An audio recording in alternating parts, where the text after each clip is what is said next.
हिंदुस्तान के सभी राजनीतिक दलों के नेताओं के साथ हमारे संबंध अच्छे ही हैं और लोकतंत्र में हमारी दुश्मनी नहीं होती है, संबंध अच्छे होने ही चाहिए।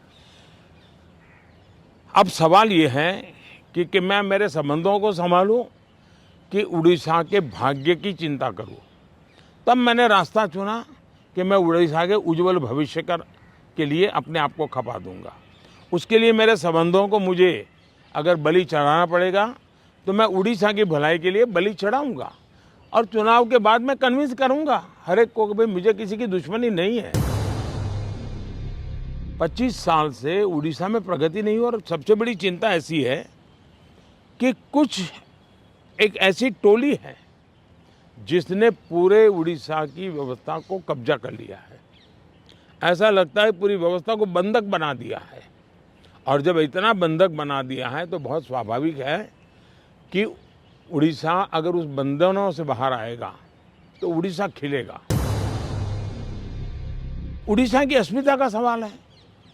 इतने प्राकृतिक संसाधन है उड़ीसा के पास, एक समृद्ध राज्य के गरीब लोग देख करके दुख होता है। हिंदुस्तान के समृद्ध राज्यों में उड़ीसा है, इतनी प्राकृतिक संपदा है और हिंदुस्तान के गरीब लोगों के राज्य में भी उड़ीसा है। तो इसके लिए सरकार जिम्मेवार है और इसलिए उड़ीसा के लोगों को उनका हक मिलना चाहिए। उड़ीसा को उसकी अस्मिता मिलनी चाहिए।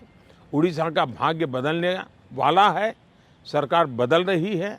मैंने कहा है कि उड़ीसा की वर्तमान सरकार की एक्सपायरी डेट 4 जून है और 10 जून को बीजेपी का मुख्यमंत्री उड़ीसा में शपथ लेगा। जहाँ तक मोदी का सवाल है, मैं तो पिछले 24 साल से गालियाँ खा करके गाली प्रूफ हो गया हूँ। मौत का सौदागर किसने कहा था? गंदी नाली का कीड़ा किसने कहा था?